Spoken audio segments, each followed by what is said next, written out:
Salut à tous, c'est Petit Lolo, et vous regardez le premier épisode de Suce ma bite. On lance le générique. Ah, j'ai tellement mal à la queue. C'est honteux.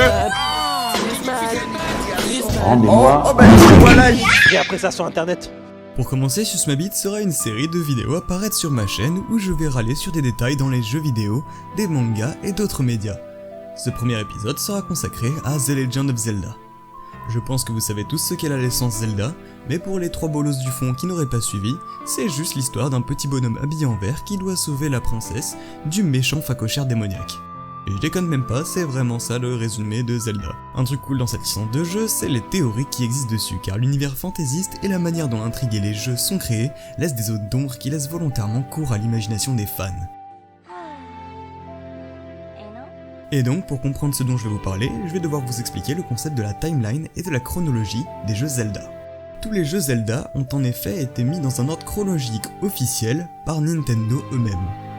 Et cet ordre chronologique est un petit peu dur à comprendre, puisque s'il est facile de se repérer au début de cette chronologie, l'histoire des Zelda commençant avec Skyward Sword, il est un peu plus dur une fois qu'on arrive à Ocarina of Time, qui scinde la chronologie de Zelda en 3 timelines. Pour expliquer rapidement ce qui se passe dans le jeu, vous êtes Link, comme d'habitude, qui va devoir vous battre contre Ganondorf, comme d'habitude, mais cette fois vous pourrez incarner Link enfant ou Link adulte selon le moment où vous vous trouvez dans l'intrigue. Et justement, c'est ce point-là qui va scinder cette timeline. À cause des voyages dans le temps entrepris dans Ocarina of Time, il existe donc 3 possibilités. Soit Link perd, ce qui donne la timeline de la défaite, soit Link gagne et est renvoyé en enfance mais n'affronte jamais Ganondorf, ce qui donne la timeline de Link enfant, soit la timeline où Link est renvoyé en enfance, mais la timeline dans laquelle il a battu Ganon en tant qu'adulte continue d'exister, et cela donne la timeline de Link adulte.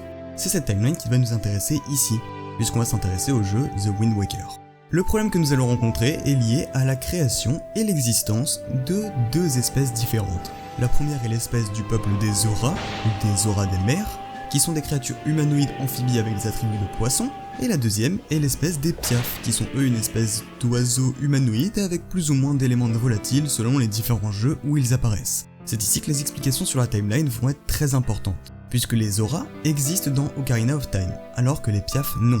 A l'inverse, dans le jeu The Wind Waker, les Zora ont disparu et nous découvrons alors le peuple des Piaf.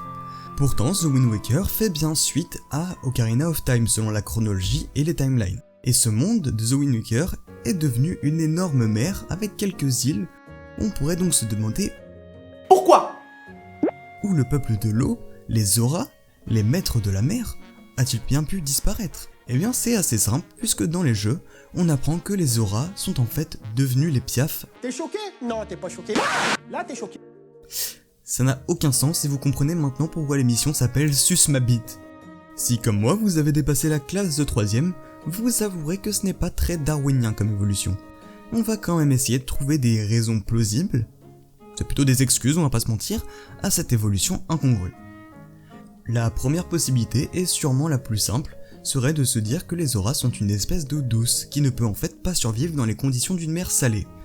Cependant dans d'autres jeux de différentes timelines, à savoir Majora's Mask et Oracle of Ages, on retrouve bien des Zora vivants dans la mer. Cela n'ayant en plus pas semblé eu besoin d'évolution apparente pour s'adapter, c'est d'autant plus visible dans Majora's Mask où les modèles 3D sont les mêmes que dans Ocarina of Time puisque le jeu lui fait suite.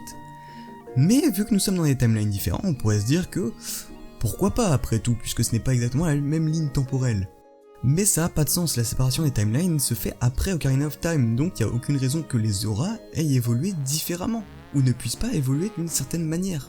Donc cette première théorie, c'est de la merde. Deuxième possibilité, est-ce que la mer ne serait pas trop dangereuse pour les Zora? Étant donné que des poissons peuvent y nager librement dans The Wind Waker, et que les Zora sont anthropomorphes et intelligents, on peut penser qu'ils auraient quand même pu créer des armes et adopter des comportements leur permettant de survivre. Chose que l'on a déjà vu dans la série d'ailleurs, où on voit des Zora violents et agressifs, et même des Zora guerriers dans plusieurs autres opus. Donc cette théorie, c'est aussi de la merde.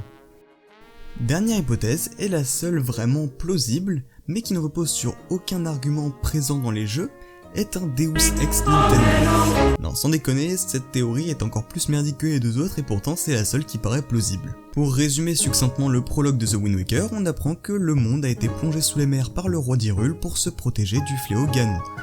Pour cela, il a fait appel au pouvoir des déesses grâce à la Triforce pour essayer de sauver son royaume. Ces déesses ont d'ailleurs fait remonter tous les habitants du royaume à la surface pour leur permettre de survivre. On pourrait donc penser qu'elles ont peut-être forcé les auras à muter, à évoluer, pour qu'ils ne soient pas trop avantagés par rapport aux autres espèces dans un monde entièrement rempli d'eau. Ouais, ça repose quand même sur très peu de choses. On va être honnête, cette évolution, avec le peu d'infos qu'on a, n'a pas vraiment de raison d'exister, et on ne peut que théoriser dessus. Et même si j'adore la saga The Legend of Zelda, ce détail continuera de me trigger jusqu'à la fin de mes jours. Bref, Suce ma bite. Nintendo.